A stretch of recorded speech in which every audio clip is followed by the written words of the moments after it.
Hare Krishna. After a long break, I'm again going to start posting regular videos. मैं अपने exams की वजह से रेगुलर वीडियोस नहीं बना पा रहा था, but now I am back on track. जैसा कि आप थंबनेल में देख ही चुके हैं, आज हम बात करेंगे चतुर्मास के बारे में। चतुर्मास इन हिंदी मीन्स 4 महीने, और चतुर्मास का व्रत शयन एकादशी से देवोत्थान एकादशी तक मनाया जाता है, जिसमें सावन, भाद्रपद, अश्विन और कार्तिक का महीना आता है। नाउ अ क्वेश्चन अराइजेस कि चतुर्मास के व्रत क्यों किए जाते हैं और इसमें करना क्या होता है। अकॉर्डिंग टू द शास्त्रास, इस समय नारायण और सभी देवी देवता योग निद्रा में होते हैं, तो इस समय की गई सभी स्पिरिचुअल प्रैक्टिसेस जैसे कि यज्ञ, पूजा और मंत्र जाप एटसेट्रा भगवान नारायण की भक्ति करने के लिए और उनको प्लीज करने के लिए की जाती है। आप लोगों ने अपने बड़ों से सुना होगा कि इन महीनों में कोई भी बड़ा शुभ काम जैसे कि शादी, गृह प्रवेश इत्यादि नहीं किए जाते हैं। इसके 2 रीजंस हैं। पहला कि भगवान नारायण और सभी देवी देवता योग निद्रा में होते हैं, और दूसरा कि भगवान सूर्य इन 4 महीनों में दक्षिणायन में होते हैं। इस वजह से लोग ज्यादा से ज्यादा आध्यात्मिक कार्यों में अपना मन लगाते हैं।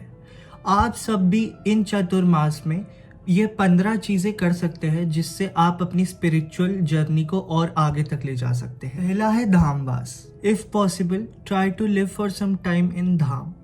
It could be Vrindavan Dham, Mayapur Dham, Jagannathpuri, any dham you wish to reside इन।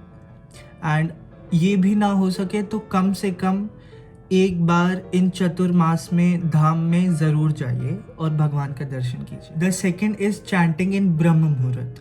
प्रण लेकर पूरी दृढ़ निष्ठा के साथ आपको सुबह उठकर चैंटिंग करनी है।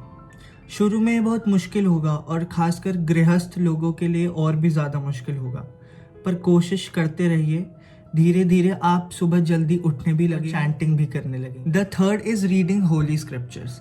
पूरी आतुरता से धार्मिक पुस्तकें पढ़े जैसे कि भगवत गीता, भागवतम, रामायण इत्यादि। The fourth is donation and charity. One should do Vaishnav Seva and give donation and do charity in these 4 months. The fifth is reciting स्तुति। भागवत में बहुत सारी स्तुतियों का वर्णन है, जैसे कि भीष्म स्तुति, गजेंद्र स्तुति, कुंती स्तुति, गोपी गीत इत्यादि। आप प्रतिदिन इनमें से किसी भी एक स्तुति का उच्चारण कीजिए। Sixth is singing bhajan for the lord's pleasure. भगवान की संतुष्टि के लिए आप अपने घर पर अपने स्थापित विग्रह के सामने बैठकर उन्हें अलग अलग भजन सुना सकते हैं। द सेवेंथ इज डूइंग निर्जल एकादशी। 4 महीने मतलब 8 एकादशी। 1 एकादशी जा चुकी है तो बची हुई 7 एकादशी आप अगर हो सके तो निर्जल कीजिए, पर अपनी स्वास्थ्य का ध्यान जरूर रखिए। अगर आपका स्वास्थ्य अलाउ नहीं करता है कि आप निर्जल एकादशी करें तो आप नॉर्मल फलाहार वाली एकादशी भी कर सकते हैं, पर if possible to amplify your bhakti and devotional service you can do Nirjala Ekadashi. The 8th is दीपदान।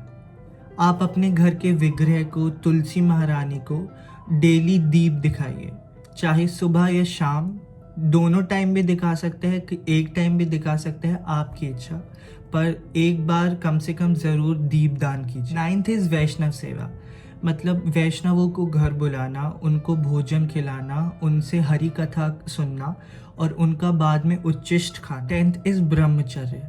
स्पेशली गृहस्थ लोगों को इन 4 महीने में ब्रह्मचर्य का पालन करना चाहिए और दृढ़ता पूर्वक भक्ति में ध्यान लगाना चाहिए और अपने शरीर को पवित्र रखना चाहिए। 11th is sleep. Sleep on the floor if possible and for a limited time, which is sufficient for your body to get refreshed.